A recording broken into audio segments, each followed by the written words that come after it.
مطلب یہاں پہ میں نے یہ دیکھا ہے کہ جو کام کرتا ہے نا پکڑ اسی کی ہوتی ہے، جو کام نہیں کرتا وہ دن دن آتے پھرتا ہے، اس کو کوئی پوچھنے والا نہیں۔ بلکہ جب کوئی ایماندار افسر آتا ہے تو لوگ کہتے ہیں یار کام روک دو، بعد میں کروا لیں گے، اس نے نہیں کرنا، ایسا ہی ہوتا ہے یہ، ہمارے کام رک گئے ہیں، یہ بندہ پتہ نہیں کیسا آ گیا، ہمارے کام ہی نہیں ہو رہے۔ بالکل ایسا ہی ہے۔ باقی یہ چھوٹی چھوٹی چیزیں ہیں، میرا نہیں خیال کہ یہ اتنی پریشانی ہے یا ان کو ہم کنٹرول نہیں کر سکتے، وہی کین بس اس میں یہ ہے کہ پراپر پلاننگ ہو، اس کی امپلیمنٹیشن کریں، لوگوں میں تھوڑا شعور دیں، وہ جو شاپ کیپرز ہیں ان کو تھوڑا سا شعور دیں کہ بھائی جو رزق ہے وہ تمہیں ملنا ہی ہے، رازق اللہ پاک کی ذات ہے، اگر تم یہ غلط کام کر رہے ہو تو تم اپنا رزق وہ جو اللہ نے تمہارے نصیب میں صحیح طریقے سے لکھا ہے تم اس کو غلط طریقے سے لے رہے ہو، کسی کا کچھ نہیں بگاڑ رہے، اور باقی کچھ ہماری اپنی بھی کمائی ہے، اگر ہماری اپنی حلال کی کمائی ہے تو یہ چیزیں ہمیں بھی ملیں گی، ادروائز اگر ہم کسی کے ساتھ دھوکہ کریں گے، کسی کا حق رکھیں گے تو پھر ہم لوگ یہ بھول جائیں کہ ہمیں 100% حلال مال ہی ملے گا۔ حلال مال ملتا ہے ان لوگوں کو جو حلال طریقے سے کماتے ہیں، میرا یہ اپنا یقین ہے، باقی اللہ پاک کی ذات بہتر ہے۔ اچھا سر، ایک دن آپ ذکر کر رہے تھے کیچپ کا، تو میرے ذہن میں بات آ گئی کہ اس کا ذرا کمپاؤنڈ بتائیں کہ وہ کمپوزیشن کیا ہے کیچپ کی، یہ اکثر ہمیں دیکھنے میں ملتا ہے ٹماٹو کیچپ ہے، تو اس کی کیا حقیقت ہے؟ کیچپ ہم لوگ جس کو کیچپ سمجھ کے کھا رہے ہوتے ہیں، مجھے سب انڈسٹریز کا پھر میں کہوں گا کہ کیونکہ جو بھی اسٹیٹمنٹ ہوتی ہے نا وہ 100% امپلیمنٹ نہیں ہوتی، مطلب ایک میجورٹی جو ہے ہماری سوسائٹی اسی پہ ہے کہ یہ جو ہمارے شلجم ہوتے ہیں، شلجم کو کرش کیا جاتا ہے اس کے اندر اس کی پیسٹ بنانے کے لیے، پھر آرٹیفیشیل فلیور ایڈ کیے جاتے ہیں، وہ کیچپ بنتا ہے۔ دوسرا یہ جو ہم لوگ اشرفی مربع اور یہ جو چاولوں وغیرہ میں یوز کرتے ہیں وہ بھی اسی کے بنتے ہیں۔ تو میرا نہیں خیال کہ پاکستان میں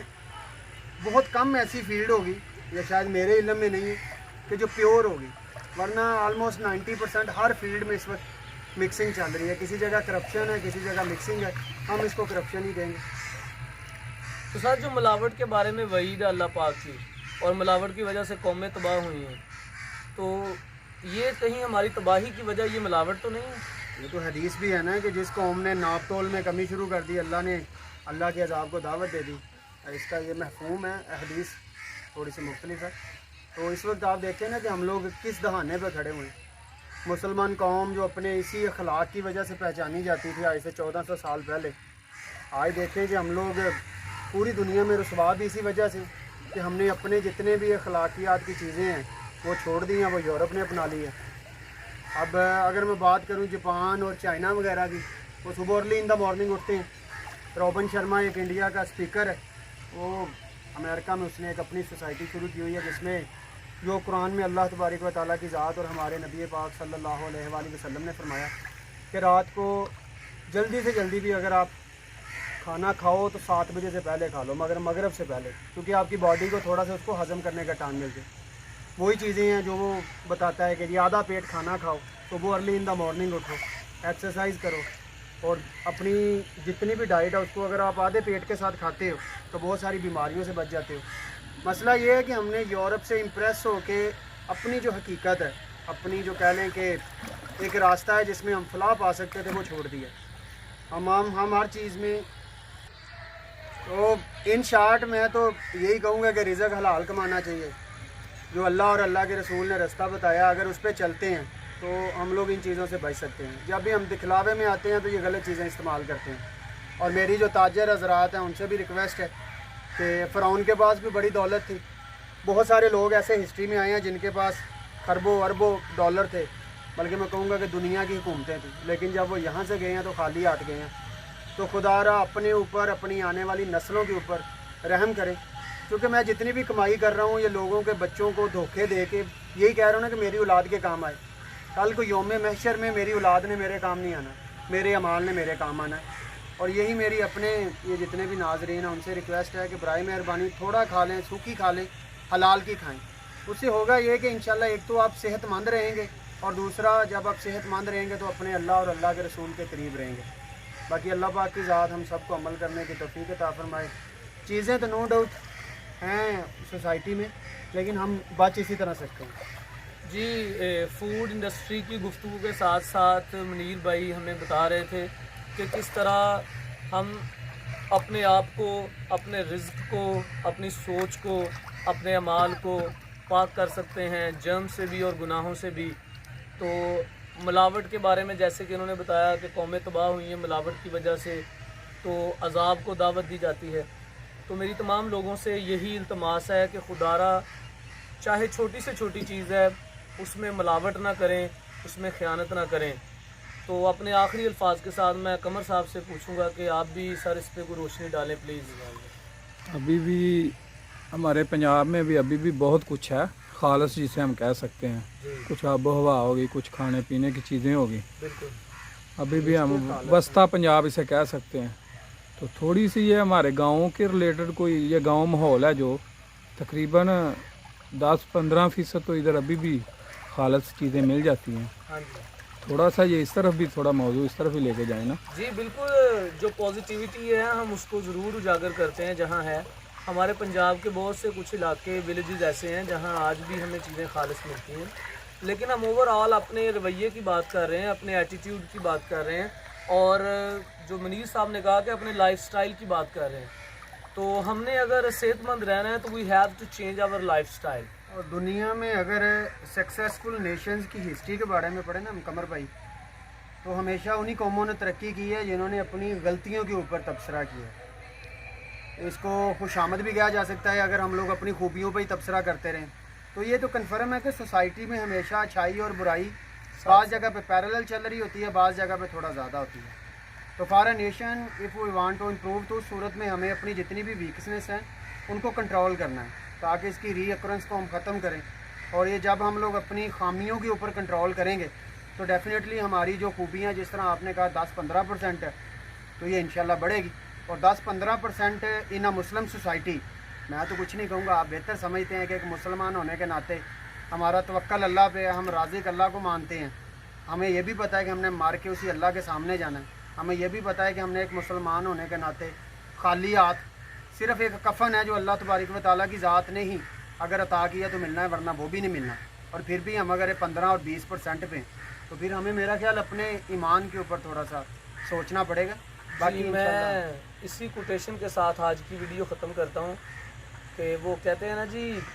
what is good enough is not good enough, what is perfect is good enough. Be perfect. Thanks a lot. We have to walk towards شکریہ.